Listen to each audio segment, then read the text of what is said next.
Today, I will be reading Lizzie Velasquez's TED Talk titled How Do You Define Yourself, which took place in 2013. I was born with this very, very rare syndrome that only two other people in the world, including myself, thought we know of have. Basically, what the syndrome causes is that I cannot gain weight.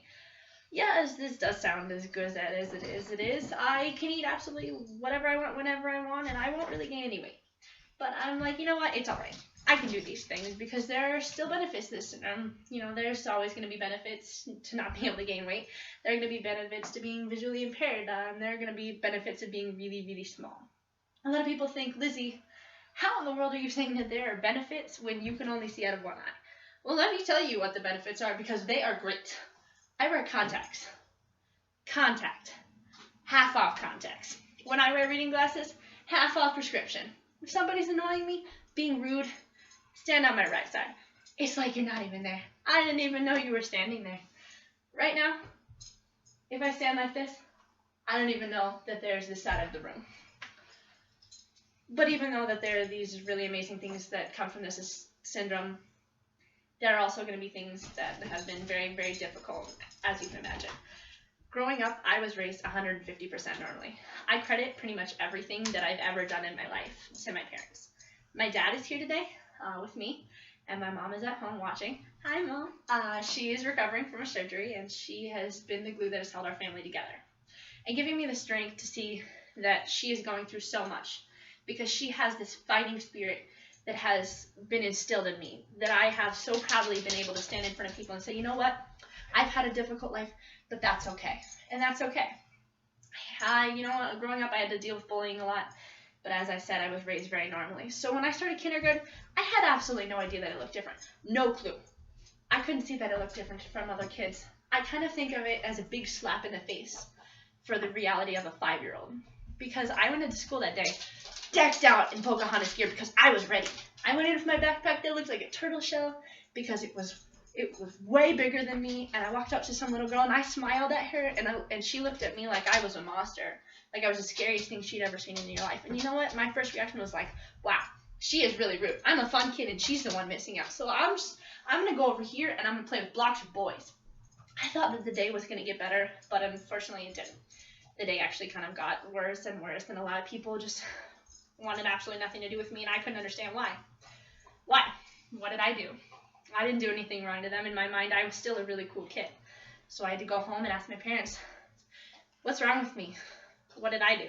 Why don't they like me? And they sat me down and said, Lizzie, the only thing that's different about you is that you're smaller than the other kids. You have this syndrome, but it's not going to define who you are. They said, go to school, pick your head up, smile, and continue to be yourself, and people will see that you're just like them.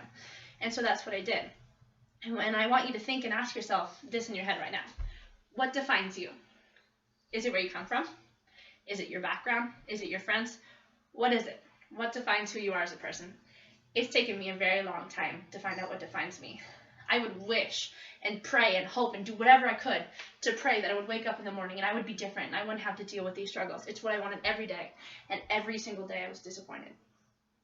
My life was put into my hands just like your lives are put into yours. You are the person in the front seat of your car. You are the one who decides whether your car goes down a bad path or a good path. You're the one who who decides what defines you. And let me tell you, it could be really easy to, or it could be really hard to find out what defines you, because there are times when I would get so annoyed and frustrated and I didn't care what defined me. When I was in high school, I found a video, unfortunately, that was posted of me, labeling me the world's ugliest woman. There were 4 million views to this video. It was 8 seconds long. There was no sound. And there were thousands of comments. People saying, Lizzie, please do the world a favor and put a gun to your head and kill yourself.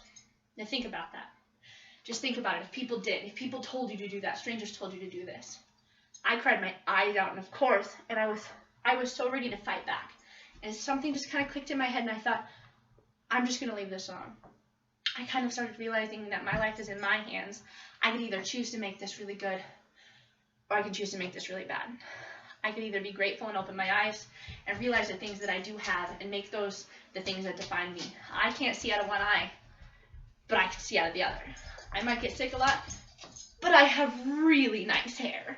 So I told myself, I'm going to work my butt off and do whatever I can to better myself, because in my mind, the best way to get back at all those people who made fun of me, who teased me, who called me ugly, who called me a monster, was to make myself better and to show them, you know what, tell those negative things, because I'm going to turn around and I'm going to use that as a ladder to climb up to my goals. And that's what I did. I worked my butt off. I used the people who were telling me that I couldn't do this to motivate me. I used their negativity to light my fire to keep going. Use that.